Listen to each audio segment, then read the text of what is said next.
اپنی عظمت اپنی امت کو بتائی، فرمایا جناب موسیٰ کلیم اللہ ہیں اور بے شک ہیں،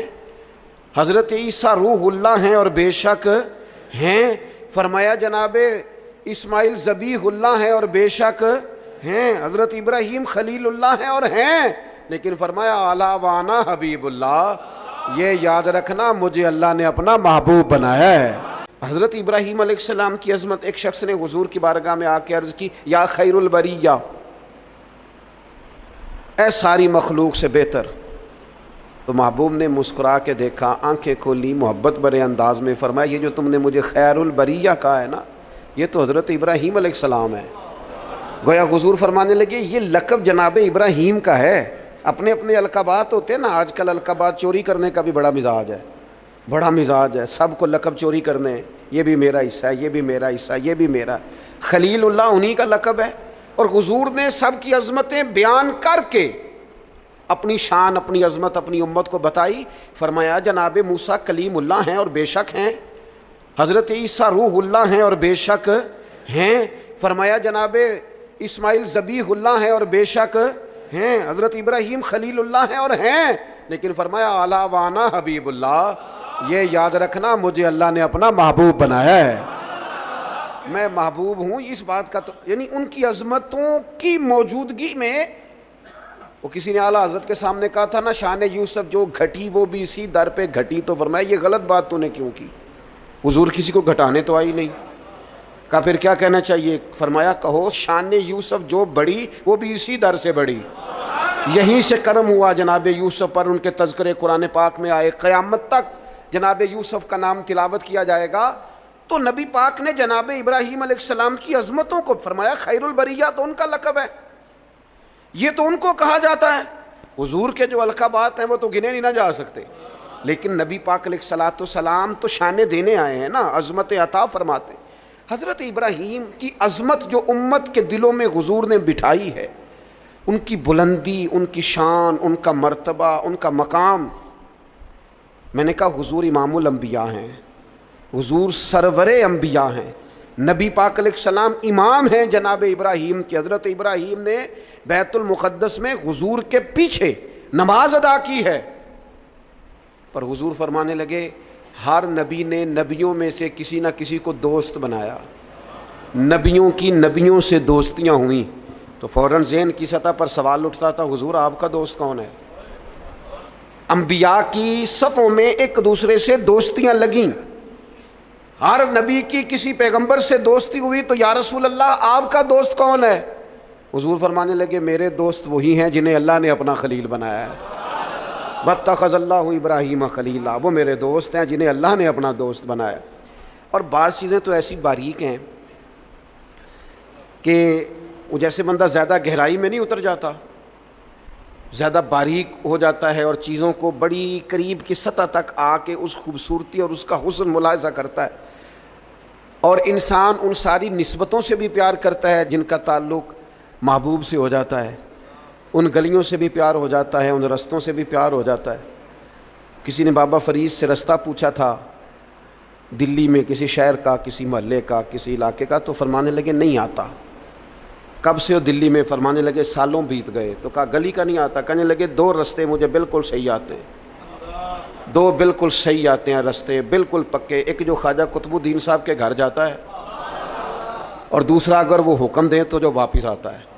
دو رستے، ایک کو یار دی یاد پکائیے تے وہ یاد مکمل کیتی ہے، جو کام کرنے والا تھا اس میں کوتاہی، وہ اس میں کوئی قضا نہیں کسی قسم کی۔ تو کچھ چیزیں ایسی ہوتی ہیں یعنی بندہ نہ ان جگہوں سے بھی پیار کرتا ہے جن کی محبوب سے نسبت ہو، ان تعلقات سے بھی پیار کرتا ہے۔ ہمارے ہاں لوگ یہ کام نہیں کرتے، ہمارے ہاں لوگ فرد واحد سے محبت کرتے ہیں، نسبتوں کو چھوڑ جاتے ہیں۔ ہم سادے لوگ ہیں نا، تو ایک دفعہ ایک بزرگ اور ہمارے عزیزوں میں سے ہی اور ان کی اہلیہ دونوں میاں بیوی بوڑھے تھے، تو اپنے داماد کی کچھ شکایتیں اور کچھ دکھ بیان کر رہے تھے، تو دکھ بیان کرتے کرتے کہہ رہے تھے منڈا بڑا چنگا ہے، گھر دے نہیں سو ٹھیک، منڈا بالکل ٹھیک ہے، ماں سکھاندی ہے، باپ غلط گائیڈ کرتا ہے، کوئی تھوڑا جا نقص پہنا پائیاں چ بھی ہے۔ تو میں ان کی باتیں سن کے ہنس پڑا، تو مجھے کہنے لگے آپ کیوں ہنس رہے ہیں؟ میں نے کہا جی بات ہے نا، نہ جس کی ماں ٹھیک، نہ جس کا باپ ٹھیک، نہ جس کے وہ خود کیسے ٹھیک ہو گیا؟ یہ انوکھی بات ہے کہ اس سے تعلق رکھنے والی کوئی شے ٹھیک نہیں۔ اور میں نے کہا وہ بھی اسی طرح کا ہی ہے، بس آپ اس کی خطائیں چشم پوشی کر رہے ہیں کیونکہ نباہ کرنا ہے نا، اور باقیوں سے آپ توڑنا چاہ رہے ہیں۔ یوں نہ کریں، جو ٹھیک ہوتا ہے اس کی نسبتیں بھی تقریباً، اور اگر کوتاہیاں ہوتی ہیں تو پھر کم و بیش کوتاہیاں بھی ہوتی ہی ہیں۔ ہمیں سمجھنا ہے اس بات کو کہ نسبت جو نا، نسبت اس کا بھی، اگر محبوب سے پیار ہے تو محبوب کی اولاد پاک سے بھی پیار، اگر حضور سے پیار تو جو حضور کی گلیوں میں محبوب کے ساتھ چلتے تھے صحابہ ان سے بھی پیار، اگر محبوب سے پیار تو پھر حضور کو مکے سے پیار تو ہمیں بھی مکے سے پیار، اگر محبوب سے پیار تو نبی پاک کو شہر مدینہ سے محبت تو ہماری مدینے پہ جانے بھی قربان، اور اگر حضور علیہ السلام کو مسواک پیاری تو ہمیں بھی پیاری، حضور کو داڑھی شریف سے محبت تو ہمیں بھی بڑی محبت، نبی پاک کو کتاب و سنت کی تعلیمات کے ابلاغ سے شغف تو ہم زندگی لٹا دیں گے اسی کام میں۔ جو چیز حضور کو پیاری، نسبتوں کا جو منج ہونا چاہیے، جو انسان کے دل میں قدر ہونی چاہیے، اس سے کبھی کوتاہی نہ کریں، ورنہ آہستہ آہستہ آہستہ آہستہ پھر انسان اصل سے بھی جاتا ہے۔ حضور علیہ السلام نے فرمایا چھپکلی کو مار دو، چھپکلی نظر آئے مار دو، حضور اس کا قصور؟ جانور تو بڑے گھومتے ہیں نا، اور درجنوں اور بیسیوں جانور ہیں، اور حشرات الارض ہمیں زمین پہ چلتے دکھائی دیتے ہیں، تو چھپکلی ہی کو کیوں ماریں؟ تو حضور فرمانے لگے، یہ صحیح حدیث میں موجود ہے، محبوب فرمانے لگے چھپکلی کو مار دو، اس لیے کہ جب جد الانبیاء حضرت ابراہیم علیہ السلام کی آگ جلائی جا رہی تھی نا، تو یہ چھپکلی اس کو پھونکے مارتی تھی اور جلاتی تھی، تو جناب ابراہیم سے اگر چھپکلی بھی اختلاف کرے تو ہمیں وہ چھپکلی بھی پسند نہیں۔ حضرت ابراہیم خلیل علیہ السلام کی اللہ سے محبت، حضرت ابراہیم خلیل علیہ السلام کو اللہ نے اپنا گہرا دوست بنایا۔ آپ ان کی زندگی کو پڑھیں، قرآن پاک کے اندر جا بجا جناب ابراہیم کا تذکرہ ملے گا، اور اس کے اندر جو اللہ کی محبت چھلکتی ہے، جو اپنے مالک سے تعلق نظر آتا ہے۔ ایک بندہ مومن کی جو شان ہونی چاہیے اپنے رب کے ساتھ، اس کا جو رشتہ ہونا چاہیے، اس کی سوچیں، اس کے نظریات، اس کی قلبی کیفیات، اس کا توکل، اس کا صبر، اس کا بھروسہ، اس کی امیدیں اپنے مالک کے ساتھ کس طرح وابستہ ہونی چاہیے، یہ جناب ابراہیم کی زندگی سے یوں نور پھوٹتا ہے کہ بنجر دل بھی آباد ہو جاتے ہیں، بے آباد روحوں پر پھول کھلنے لگتے ہیں۔ قرآن مجید کی سورہ شعراء کے اندر حضرت ابراہیم علیہ السلام کا وہ تذکرہ ملتا ہے کہ وہ اپنے رب کے بارے میں کس طرح گفتگو کرتے ہیں، اپنے مالک کا تعارف لوگوں کو کراتے ہیں، تو کس طرح فرماتے ہیں الذی خلقنی فہو یہدین، میرا رب وہ ہے جس نے مجھے پیدا کیا اور وہی مجھے ہدایت بھی عطا کرے گا۔ خالی میرے رب نے مجھے پیدا نہیں کیا، وہ مجھے ہدایت بھی عطا کرے گا۔ والذی ہوا یطعمنی ویسقین، میرا رب وہ ہے جو مجھے کھلاتا بھی ہے اور پلاتا بھی ہے۔ وَإِذَا مَرِضْتُ فَهُوَ يَشْفِينِ، فرمانے لگے جب میں بیمار ہوتا ہوں نا تو وہ مجھے شفا عطا کرتا ہے۔ یہ اللہ کرے آپ قرآن مجید کے الفاظ کی لذت محسوس کریں۔ میرا رب وہ ہے جس نے مجھے پیدا کیا، وہی مجھے ہدایت دے گا۔ میرا رب وہ ہے کہ جو مجھے کھلاتا اور پلاتا ہے۔ میرا رب وہ ہے جب میں بیمار ہوتا ہوں تو مجھے شفا دیتا ہے۔ والذی یمیتنی ثم یحیین، میرا رب وہ ہے جو میری روح قبض کرے گا، مجھے وفات دے گا، اور پھر میرا رب مجھے زندہ بھی کرے گا۔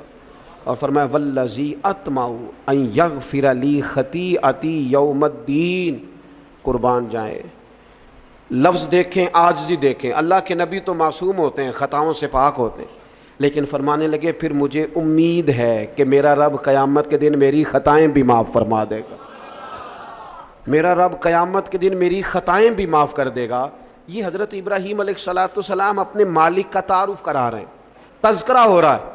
سب سے پہلے ارشاد فرمایا الذی خلقنی فہو یہدین، میرا رب وہ ہے جس نے مجھے پیدا کیا اور وہی مجھے ہدایت دے گا۔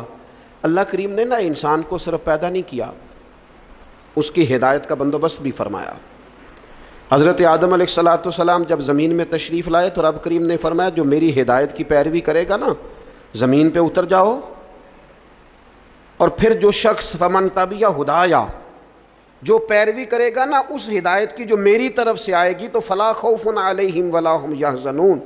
پھر اس بندے پر نہ کوئی خوف ہوگا نہ وہ غمگین ہوگا۔ اللہ کی طرف سے جو ہدایت آتی ہے، کب؟ وحی کے ذریعے، قرآن پاک کے ذریعے، اللہ تبارک و تعالیٰ کے انبیاء کے ذریعے علیہم السلام جو ہدایت آتی، جو لوگ اس ہدایت کی پیروی کرتے ہیں۔ قرآن مجید میں دوسری جگہ اللہ کریم نے فرمایا سبح اسم ربک الاعلی الذی خلق فسوی، فرمایا اپنے رب کے نام کی تسبیح کیجئے جو سب سے بلند ہے، جس نے پیدا کیا ہے، والذی قدر فہدی، جس نے اندازہ مقرر کیا ہے اور پھر جس نے ہدایت عطا فرمائی۔ رب پیدا کرتا ہے، ہدایت دیتا ہے، اور اللہ کی طرف سے جو ہدایت آتی ہے، میں ایک دفعہ پہلے بھی عرض کیا تھا، ایک ہوتا ہے کوئی دانشور آپ کو مجھے اپنی عقل کے مطابق موٹیویٹ کرتا ہے، وہ جو اپنی عقل کے مطابق ہمیں سمجھاتے ہیں اس میں نقص رہ جاتے ہیں۔